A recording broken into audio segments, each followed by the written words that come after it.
Ողջույն հայրենակիցներ, հայրենագիտներ, միասին ենք անգամ միևս, միասին ենք եւ կխոգանք, կմտածենք, կխոսենք երևույթի մասին, որոնց մասին կարելի է նվազագույնը ասել, ողբերգություն, արդի ժամանակներու ողբերգություն։ Ժամանակին մեր պատմության քերքերում մեջ գային պատմություններ ստրգության մասին, ստրգություն, որոնք տեղի ունեցած էին պատմական դարբեր ժամանակաշրջաններու եւ հատվածներու։ Երբեմն կգարձենք, որ այդ երևույթը այլևս գոյություն ունի, որովհետեւ սա 21-րդ դարն է։ Այնուամենայնիվ այսօր գա եւ թշփախտաբար ցավոք սրտի իրողություն, որը կոչվի ստրգություն եւ հատկապես սպիտակ ստրգություն։ Խոսքը վերաբերի արկելի հայրենագիտներ սերային ստրգության, ստրկացման եւ չարաշահման մասին։ Երևույթ, որ աշխարհի դարբեր տարածքներում մեջ, ինչու՞ չէ նաեւ այստեղ Միացյալ Նահանգներու Ամերիկայի մեջ դեղի կունենա ամենօրյա թրույթով։ Մարդիկ կարծեք կխոսափեն խոսելու այդ մասին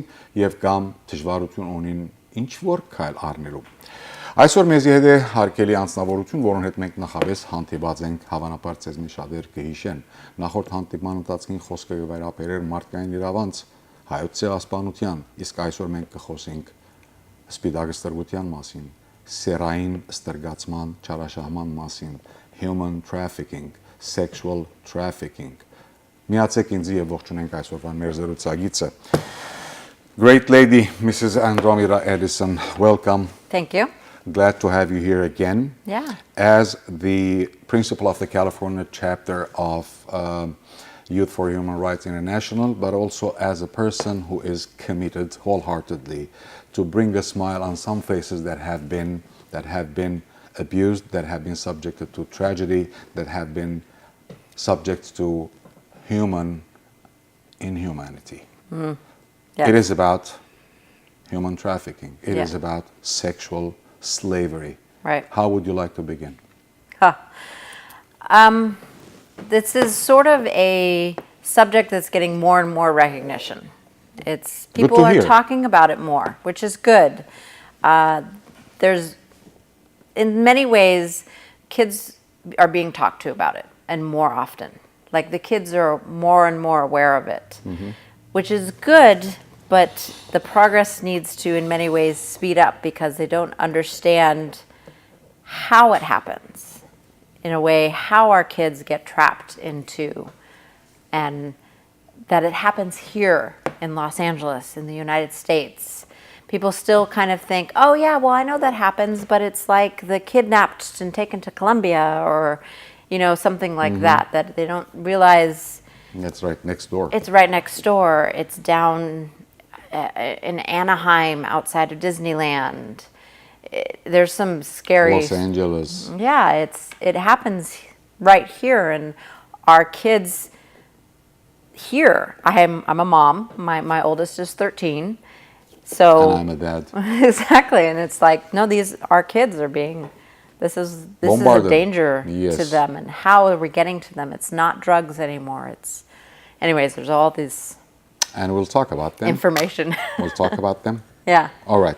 And I don't know, somehow you limited it to kids or children, minors, but I don't think it is limited actually to only these kids. There are adults that are being, or maybe it started when they were kids. Right. And in reality, almost 3 weeks ago or 2 weeks ago, I don't remember exactly, the Los Angeles County Sheriff, Sheriff Jim McDonnell was here, and he touched on this topic as well from their perspective, from the Sheriff Department's perspective. And it was shocking to hear that there is that many cases, that many incidents that they are handling, arresting, rescuing. So let's start. How does it start, and what is the impact of internet, social media, the ways that kids are being seduced, allured, cheated on, and what are the steps? Well, we mostly talk about the kids because the kids are the ones it's where it starts. We now have adults who usually went through something in their childhood, whether it was just physical abuse or psychological abuse, and now they're adults, but they have this history. So you have the adults who are already trapped in it, and we have to do something to help them, whether they realize they're trapped in it or not. or think that, oh no, this is cool, this is what I do. There's something did happen in order to make that an acceptable thing to do in your life. And maybe it's not even acceptable for them, but they don't have anything else, because I guess it is acting through their subconscious, that victimization, internalization. Am I right?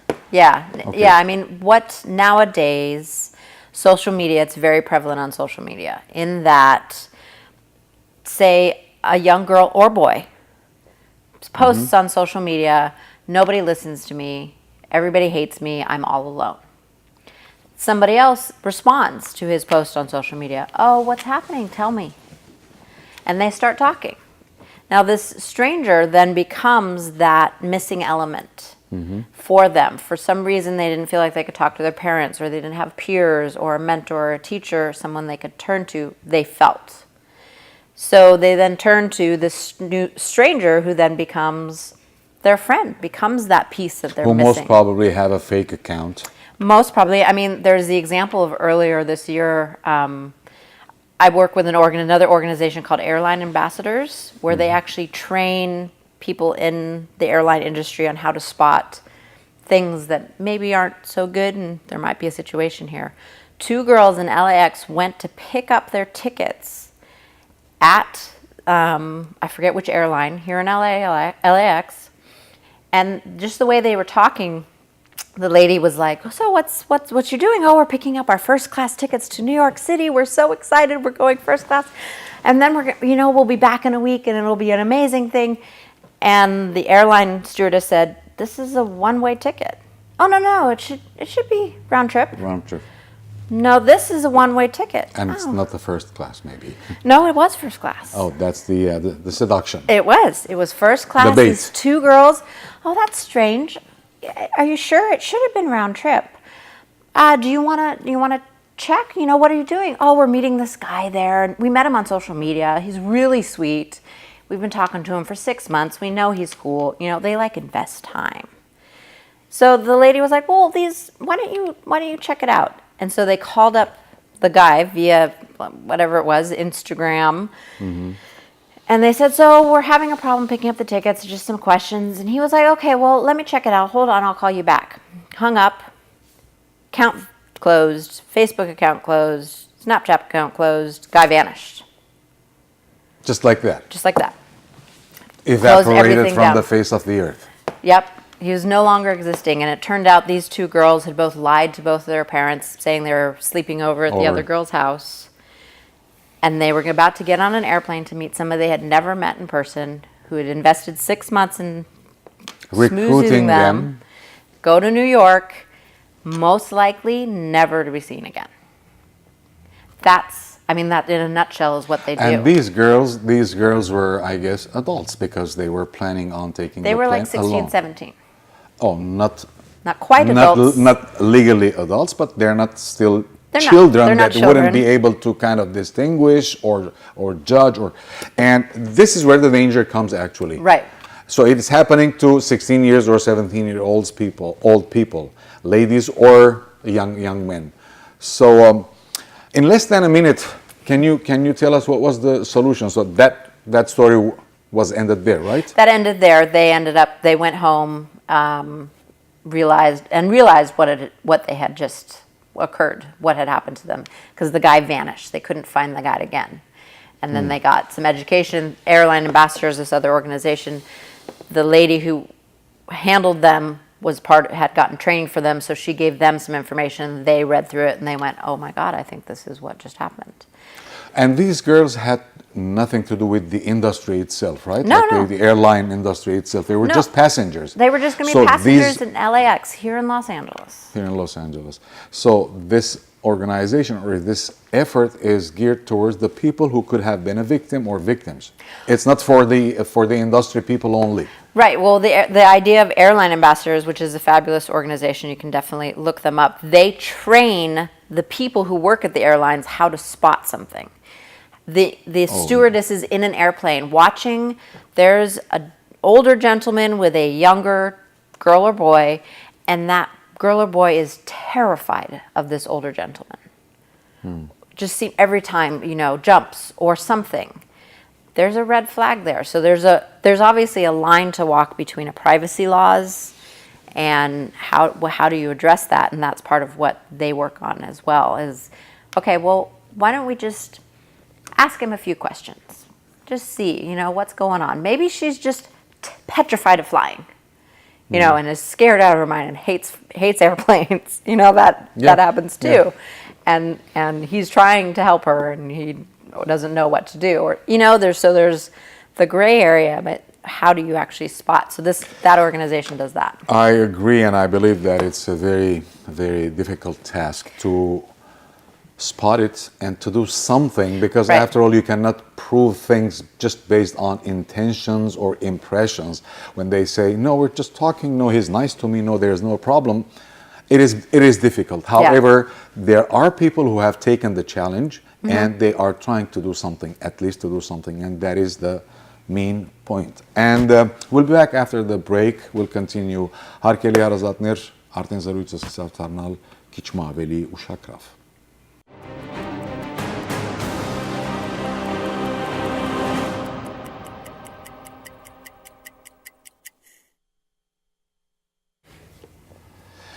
Տակավին միասին ենք հարկերի փառագամներ. We're still together with you, together with ourselves, and together with Miss Andromeda Edison, the president of the California chapter of YHRI, and we're talking about a modern slavery, white slavery, that is apparently happening, taking place kind of in a daily basis. And Andromeda, I remember in the near past seeing a sign through a few bus stops in Los Angeles areas saying, signs of human trafficking are around us. Right. Why are we not seeing it?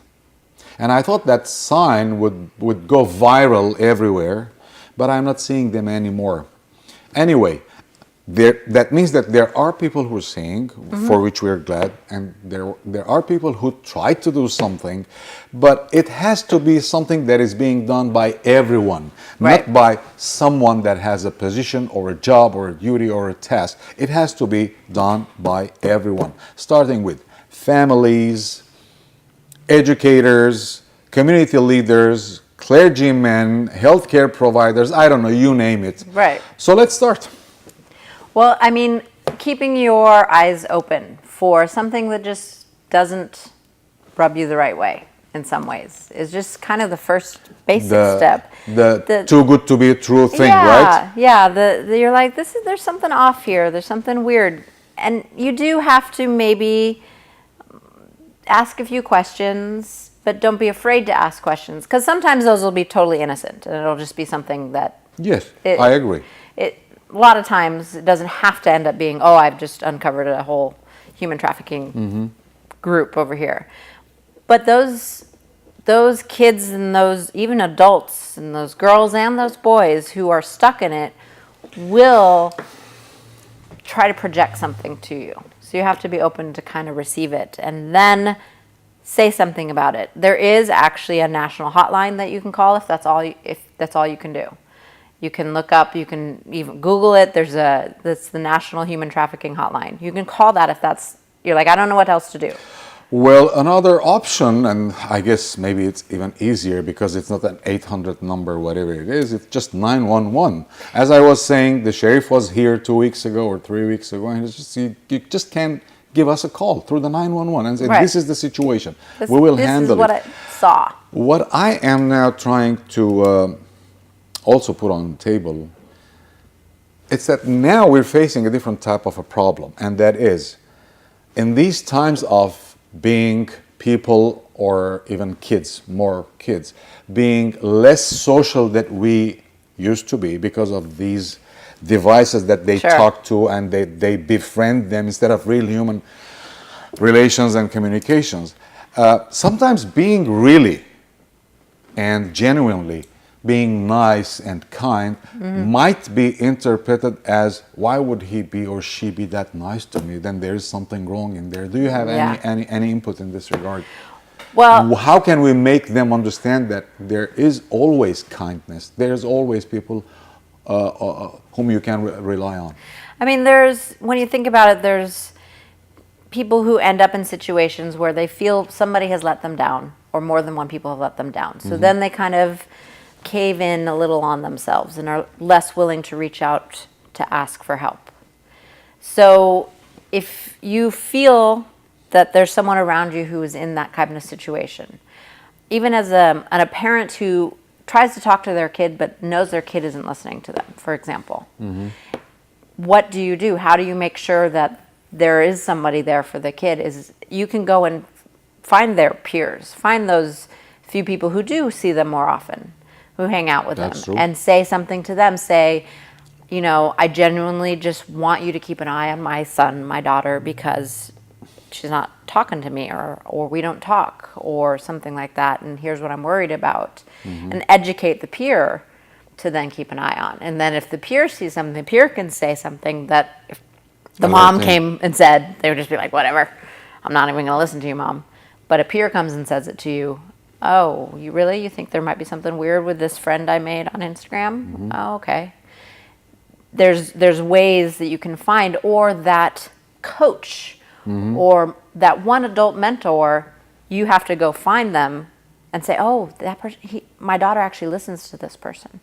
I'll talk to this person who can then talk to my daughter or son. There's ways to get around and reach them so that they know there is somebody that they can have, who they feel like they can turn to and say, I'm scared, I'm sad, whatever I'm feeling.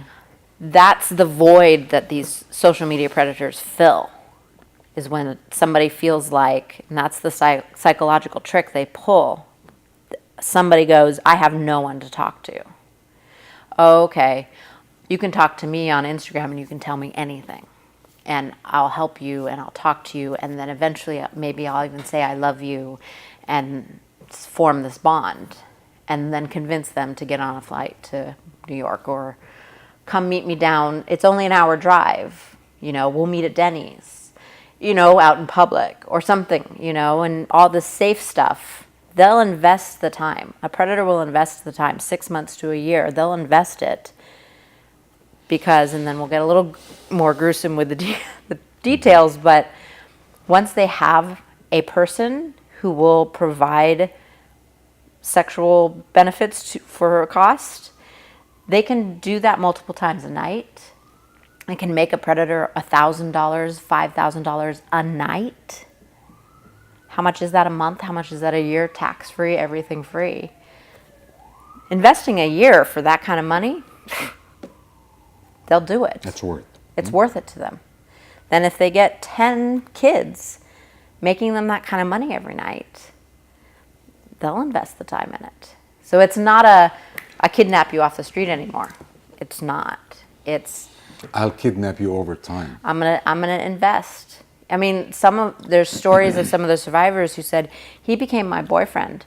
We started having sex, and then we couldn't pay a bill. So he said, oh, just this one time. Make some money. It always starts with that one time, right? Yeah. Just this one time so we can pay the bill. Next month, we Two still bills. can't pay the bill.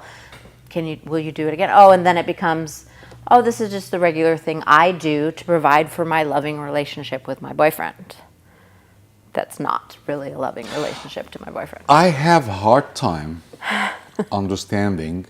I'll get back to that in a few seconds, but as you said, getting on a flight to New York, you mentioned it again, so that reminded me of something. I mean, a 17-year-old, would you please allow me to deliver a message to them on your behalf, maybe? If you're 17 or 16 years old, whether you're a boy or a girl, I guess you had the ability at least to know that why on earth someone would send you a round trip, first class ticket, and will give you a tour and will host you for a week in New York and do all the good stuff and things that you are imagining or dreaming that they will do it for you. Right. Just because they love you. Now, even if that was the case, maybe someone would have done that for someone who really loves. But if there are two, then you got to ask yourself, does he love both of us? What kind of a love is that? So, I mean, in some cases, they're very wily, though. In the example of the two, She said, I'm going to bring my friend, and that's going to keep me safe because there's two of us. Oh, so So that's to add insult to injury. yeah, it was, you know, you go, if you're going to meet a person you've met online for the first time, you go to a public place. You know, there's these rules. So they're wily in that they have figured out how to get around the rules. Now, is every single person on Instagram who starts to chat with you a predator? No. But enough of them are that you just got to Well, be the on tragedy your will toes. happen. The tragedy will happen only once. Yeah, and it just has to happen once. For that, the other example that you just gave, again, I'm having a hard time understanding that. How can someone believe, accept that she is in a loving relationship with a boyfriend who is making her to do the things that no real boyfriend, no real lover would allow themselves to even think about it? So I don't know what happens to the way these people think. As you said earlier, apparently that is something that is coming from the past, something that is prohibiting them to either understand or think correctly, which is something that we'll touch base again when we come back from our commercial break, with your permission. Absolutely. Գովասներն ամիջապես հետո կվերադառնանք հարկելի բարեկամներ եւ դա գավին կշարունակենք խոսակցությունը այս աղեդի մասին BDSM ողբերգության մասին հավանաբար.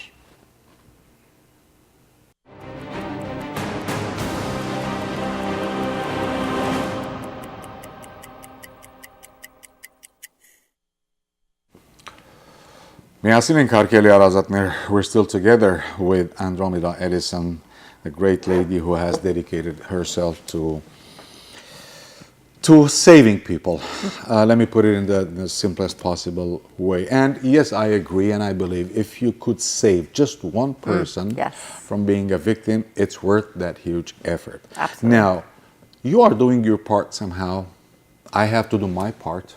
And everyone else has to do their own parts. Right. What would you say to people who are in constant touch, maybe more than the parents, maybe more than the family members, with a kid, with a young lady, with a young boy, teachers, clergy, doctors, I don't know, community leaders, police officers who are just roaming in the streets trying to keep the streets safe, and maybe even the parents themselves. Would you please elaborate?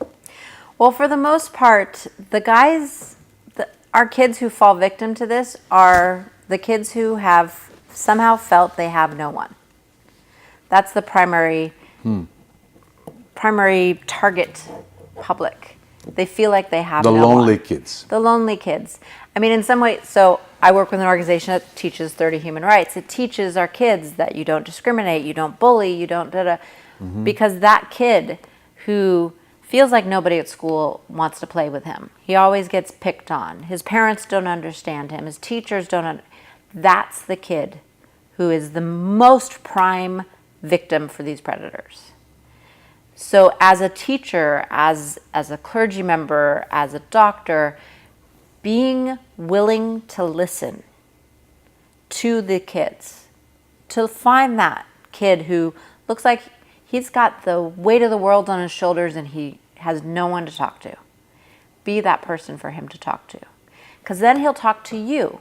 And then he won't talk to that Instagram or that Facebook chat, though Facebook is for old people. But, you know. Supposedly. He'll get off his chest whatever it is. He'll feel like he has somebody he can turn to.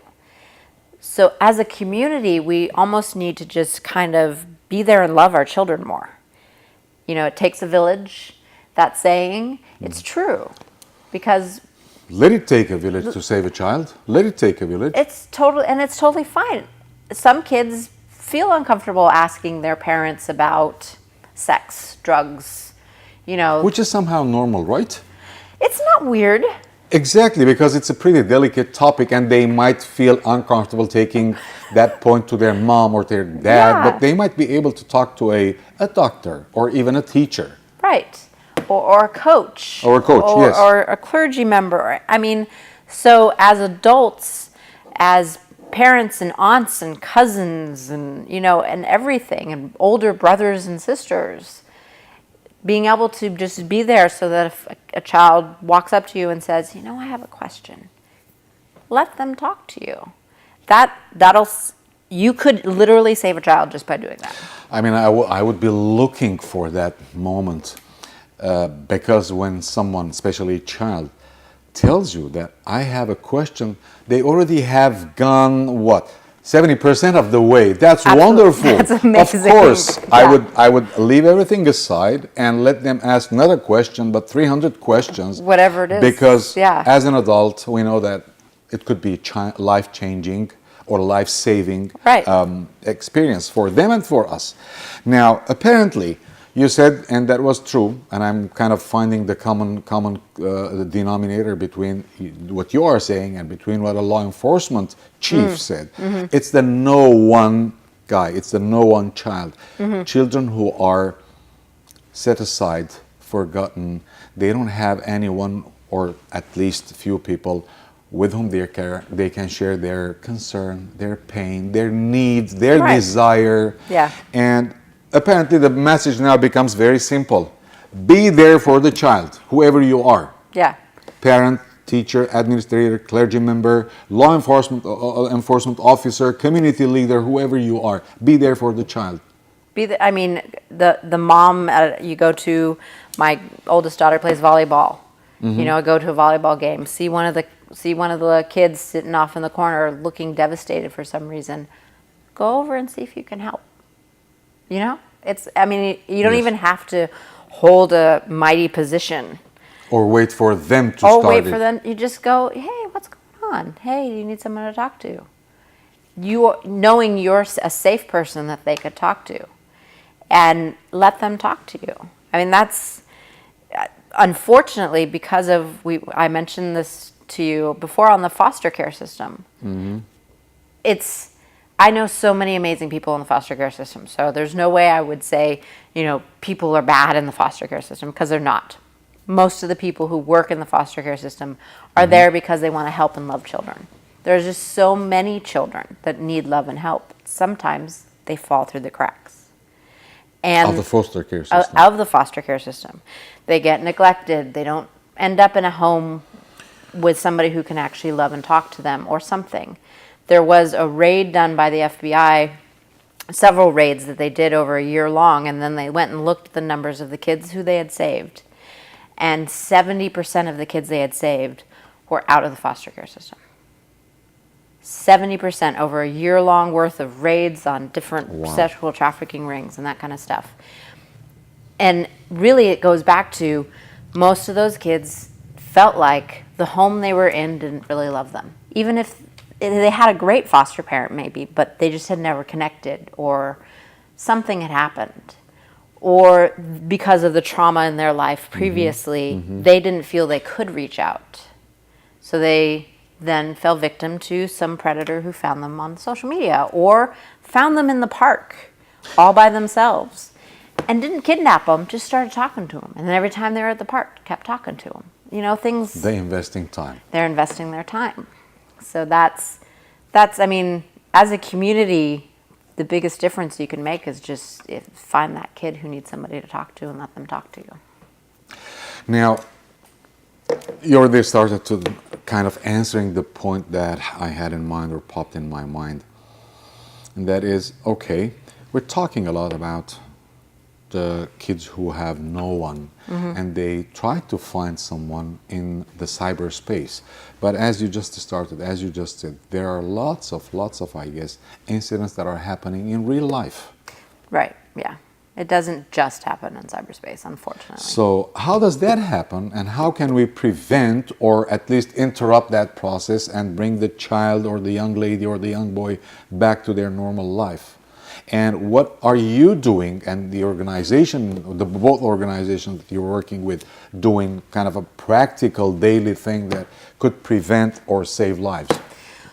Well, the main organization that I work with, Youth for Human Rights, is an education organization. What we try to do is we try to get It's a great thing. It's the best weapon, Yeah. actually. It's the best arm. Is teach our kids that this is happening, that make them aware that that person on Instagram, you can talk to them, it's fine, but just keep your antennas up. Maybe don't go meet with him. Maybe,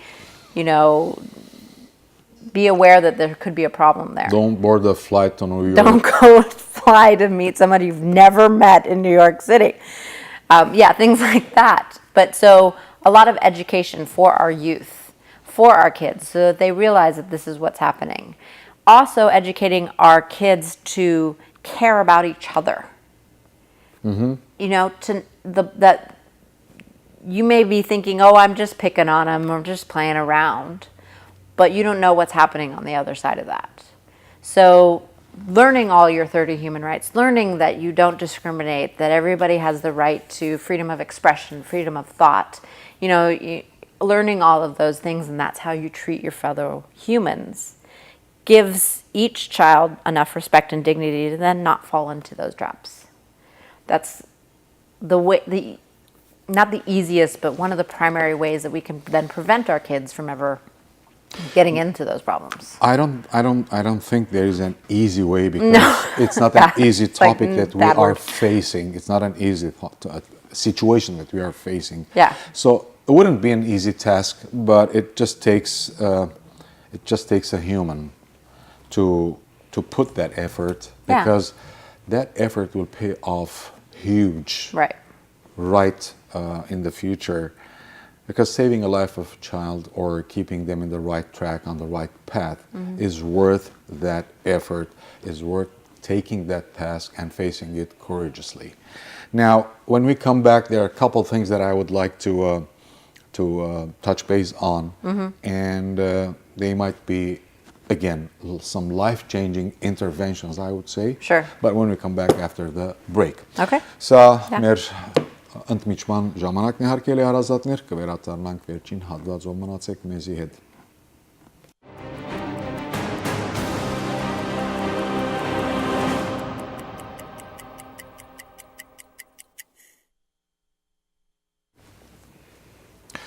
Դե մեր վերջին հատվածն է, բայց տակավին կմնանք միասին, հարկելի հարազատներ. We're still together, wonderful lady. And although the topic is not that wonderful, however, the effort is more than wonderful. Now, for which we thank you, of course, and thank everyone who has the least or the most role in preventing and saving lives. And here, when we say saving lives, we're not talking about real death and staying alive, because sometimes that life that is alive is not life because of the pain, of the trauma, of the suffering that person or those people will be going through for the rest of their lives. Right. Now, we did touch base about some or on good number of points, but there is still something that I guess it's a very regular thing that happens around us almost on a daily basis, and that is when people are in, and in this case probably I'm talking more about adults, not necessarily children or minors, who are in certain type of relationship. And over time they find out that the relationship is not healthy. The boyfriend, girlfriend, or the lovers, or the spouses, or the whatever the name is. The relationship is not healthy. Furthermore, it's like really toxic. One of them might have the courage, the audacity to terminate it, but after a while they miss the days and they want to come back or go back, restart the relationship, thinking that was something that happened, probably now things have changed and we'll be doing okay.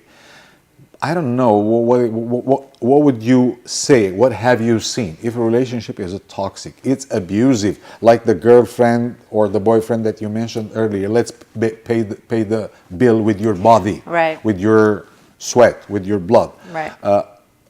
I am not sure that relationship will turn into the relationship that we or they would dream of. What do you say? Yeah. Primarily if someone has experienced a toxic, abusive relationship and they've gotten out, many times the person who was the abuser will say, well, I've changed, well, I've gotten better. Yeah, I'm sorry. I'm sorry, it won't happen again. And that person who did maybe feel some genuine feelings at some point for that other person goes, oh, well, good, then let's try this again. See, it's not completely cut and dry, because can people change? Yes, but it's usually a long road and a lot of work for someone to change from somebody who's been doing something like that to someone who doesn't. And in 6 months' time, no. Person isn't, I would never turn around and say, oh, you're all better and you're never going to hit me again or throw a phone at me, or I don't know, whatever it might be. Or make me sleep with other people and get paid for that, for your bill. Right, or pay the rent by, yes, using my body to make money in that way. So you have to look at yourself as you have human rights. You should have dignity and respect at all times. If this person is not giving you dignity and respect, that person will not give you dignity and respect until they change drastically. Which is not something frequent that would happen. Does not happen often. Now I'm saying it maybe every now and then, but your odds are that person did not change sufficiently to no longer do those things that reduce your dignity, that show you no respect. I agree with you. It can happen maybe once in, 2 centuries. But if someone, for any reason, for any explanation, if someone has given themselves the right to abuse or to use their loved one to pay the bill, I don't think that person will be able 3 months later or 6 months later to be exactly the other person who is really caring and cherishing and tendering and loving. And I'm saying it might happen, but it's not that not in frequent, 3 to 6 months time, especially. I mean, not even in 60 years. Yeah, maybe. I know. I was going. You go 30, 60 years to come back. Maybe you can have a new conversation, but you got to start from like the basic new conversation and really go, okay, so I knew you as this person. Prove to me you've changed. I mean, 30, 60 years down the road. A year down the road, no. Turn and walk away. Say, no, you do not have the right to violate my human rights. And you have to stand up for yourself. It's just something that I cannot understand, I cannot comprehend, and I cannot explain, excuse, whatever word is the right word here, or maybe all of them. Now, what is common general things that everyone can do, not only individuals but organizations, churches, or any kind of religious institutions, law enforcement institutions, educational institutions, community outreach institutions, cultural institutions, organizations, athletic, whatever. Everyone. What are maybe common things that everyone can do as an individual and as a collective effort, organizations, institutions, and so on, that can help, I wouldn't say eliminate, unfortunately, and I would really hope so, but at least to, someday. I don't know, make everyone more aware, be able to prevent at least certain cases, be able to at least to intervene in an early stage when the tragedy hasn't become irreversible maybe, and so on. You have the experience. Would you please tell us? Well, the basic things we've sort of touched on. The one other thing is, I guess, don't turn a blind eye. Don't try to think it's not happening to you, around you. Don't go, oh, but I have this beautiful neighborhood and this beautiful group of friends and we're all just fabulous and we look after it. You can't assume that. Honestly, you're not inside the head of every single person in that community. You can't be. You never will be. You don't know. And it's gotten as bad as it's gotten because people go, oh, that doesn't happen here. That can't happen here. That won't happen here. And so there's an aspect of you just have to be okay. Now, this is a painful subject. This is hard. It is. This is. Very. I've talked to moms and women and fathers, and had them crying on me because I've told them what's happening and what it is, and they're like, "Oh my God, I never really thought about it." So we have to think about it. We have to recognize it as This is something that's happening in our world today, right now, in the street that you live, not over there. Mm-hmm. And then once you can go, okay, you don't have to look at and confront all the nitty gritty. I mean, there's gross stats that I could. Yes. Yes. But we're not even. It's just the basic fact that this does happen. Okay, this happens. If you do that and then go, who should I reach out to? Is there a kid or a young woman or young man I should reach out to and talk to? Whether it's just somebody who's been discriminated against, this unfortunately in the LGBTQ group, they get a lot of abuse. Many of those gay men end up doing some of these types of actions because they don't know where else to find love. They think everybody hates them. You know, it's kind of this, we've got to embrace each other as all of us are all the same. We're humans. We have different idiosyncrasies. We may look different in that I have dark long hair and you have short white hair. Okay. Silver, please. Silver. Sorry. Just to bring a little smile to the topic. Come on. But the idea that we're all human and we need to love each other. And we need to recognize that there are very small, I think we've discussed this before, small percentage of bad people. True. Most are good. Most people are good people, yes. Vast majority. But that small percentage of bad people do exist. And we need to reach out to our fellow humans and love them, give them dignity, respect them, respect their choices. They may not, we can disagree, but that doesn't mean they're less human. Yeah, we can disagree, of course. You may not do what they do. You may not agree on their way of thinking. However, they are human like us, like you are, as you just put it. And I thank you for this last point that you brought up. And that is really very important in the sense of, now, if I am getting everything right, it all goes back to human kindness. Those bad people that we're referring, who are very, very tiny in percentage, in number, probably another bad people did something bad to them at one point, and they are now kind of victimized, and they are kind of, I don't know, compensating, victimizing others so that they can feel good. And there is something that has to be done in that regard. So human kindness, I guess, is the source or the refuge or the resort that could treat everything and put it back into maybe, or at least the majority of the cases, into a better path. Mm-hmm. However, I really love that last point that you brought up. It's not, you know, some areas, some neighborhoods are labeled. Mm-hmm. Now, some areas are also labeled of being a very high class and very such and such neighborhood and community. And however, yes, it does happen there too. It does happen there too, because I know some cases as well, as you know much more. I know some cases as well. Yeah. So it is our less than a minute. I'm going to leave you free to say whatever you wanted to say, and we didn't have the opportunity maybe to bring it on the table. Let's conclude with your last words. Well, the thing I usually end a lesson when I do a class with is, now that you're more aware of this, teach 10 people. Wonderful. Because then tell that people to teach 10 people. And 10 down, you'll have taught the entire population of Earth. That's all it takes. I've taught you, we've taught you. Teach 10 people and ask them to teach 10 people. 10 people is easy.